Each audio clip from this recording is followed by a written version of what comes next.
أقم الصلاة لدلوك الشمس إلى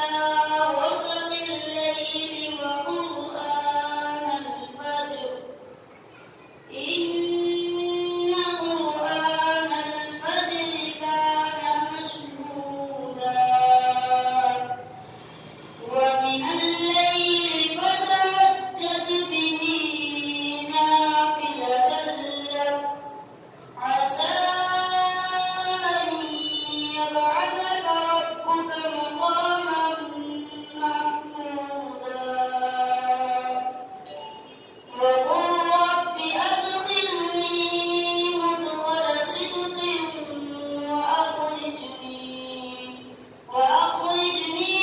مخرج صدق واجعل لي من لدنك سلطانا نصيرا وقل جاء الحق وزهق الباطل إن الباطل كان زهوقا وننزل من القرآن ما هو شفاء ورحمة للمؤمنين ولا يزيد الظالمين إلا خسارا وإذا أنعمنا على الإنسان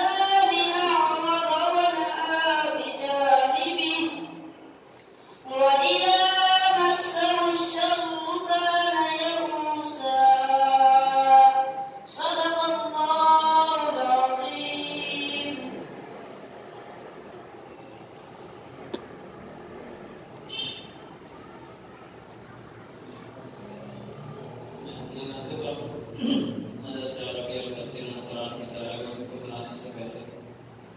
आएंगे मेहमान इकराम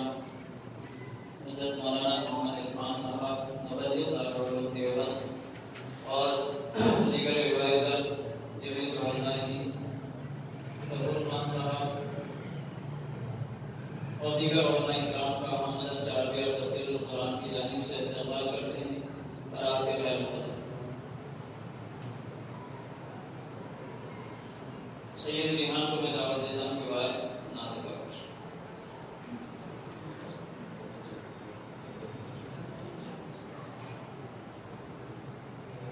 Assalamualaikum